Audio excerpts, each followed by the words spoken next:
It is 5 o'clock in the Scenic City. Thank you for choosing Channel 3 for your news. I'm David Carroll. And I'm Cindy Sexton. Damage from February and March's record rainfall and flooding remains throughout Hamilton County. Because of that, the county may be eligible for $150 million in federal grants to help with recovery. And that's on top of funding the county qualified for from FEMA.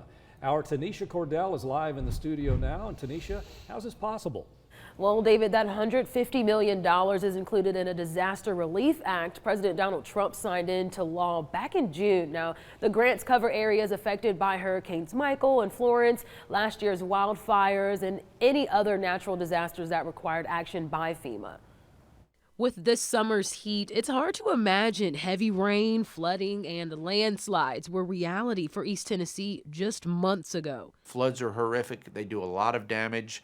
And these floods certainly did that. In Hamilton County, road repairs and cleanup have already been completed, but Congressman Chuck Fleischmann says damage still remains. But when disaster hits home, and that means when it hits Tennessee, I want my constituents to know that I'm going to do everything, and I have done everything, to make sure that these dollars are available to fix infrastructure, to fix our roads, to fix our bridges, to fix where there's a need. The county has already applied for some funding. Now, Fleischmann says the county is one of 6 eligible for an additional $150 million in grants. But it will be up to county and city officials to apply. The needs are different, so the local authorities, the local county governments can apply on a project-by-project basis. That's very important, and have an opportunity to get the funds to fit their community needs. Based on FEMA's guidelines, residential homes do not qualify for the grant.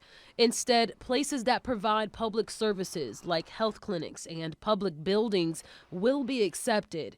Fleischmann says if the projects are approved, he hopes to see results immediately. Obviously, it will take a while for our local leaders to make the application, to get that project, that request together. But that's why we were so quick yesterday to get out the information. I want to see the relief granted. Now, we did check in with the Hamilton County Emergency Management Team about these grants. Now, they say they are looking into it to see how they can move forward. For now, live in the studio, Tanisha Cordell, Channel 3 Eyewitness News. Thank you, Tanisha.